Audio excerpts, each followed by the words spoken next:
या कृष्ण परमार। अॻी वीडियो में असां ॿारनि जो सबक़ु एकियूं पढ़ण ऐं लिखणु सिखियासीं। अॼु पाण ॿारनि जो सबक़ु 22 पढ़णु सिखंदासीं। अचो त सबक़ खे पढ़ूं।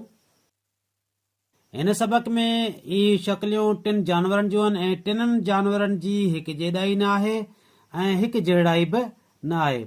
हीअ ॾिसो, हीअ मथी शक्ल गधो आहे, हीअ उन खां हेठि शक्ल खच्चर जी आहे ऐं उन खां हेठि शक्ल घोड़े जी आहे। गधो ऐं खच्चर में फ़र्क़ु आहे ऐं खच्चर ऐं घोड़े में फ़र्क़ु आहे। गधा ऐं घोड़े में फ़र्क़ु आहे। अचो त सबक़ खे पढ़ूं था। पहिरीं पाण हिजे सां पढ़ंदासीं ऐं पोइ रवा सां।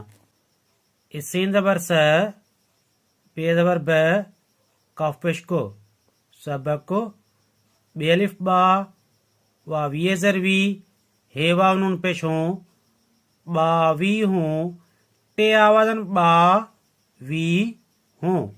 गाफ ज़बर ग, दाल ज़बर ड, हे पेश हो, गड हो, टे आवाज़न ग ड हो। खाए ज़बर ख, चे ज़बर च, रे पेश रो, खच्चरो, टे आवाज़न ख च रो।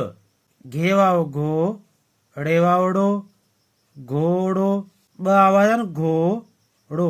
गाफ ज़बर ग, दाल ज़बर ड, हे पेश हो, गड हो, टे आवाज़न ग ड हो।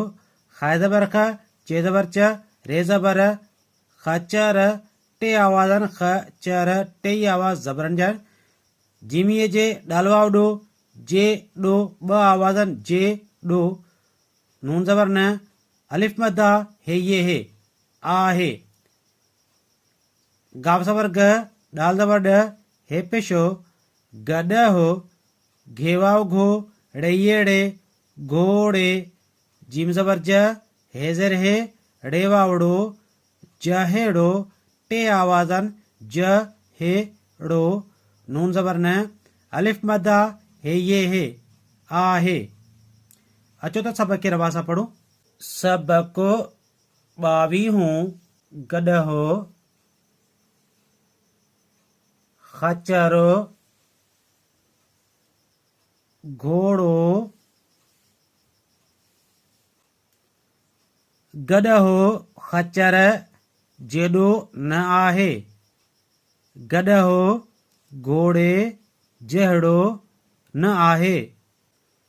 प्यारा शागिर्दो, तव्हांजे लाइक ऐं कमेंट्स जो इंतज़ारु रहंदो ऐं मुंहिंजे अंथर एजुकेशन यूट्यूब चैनल खे सब्सक्राइब कजो।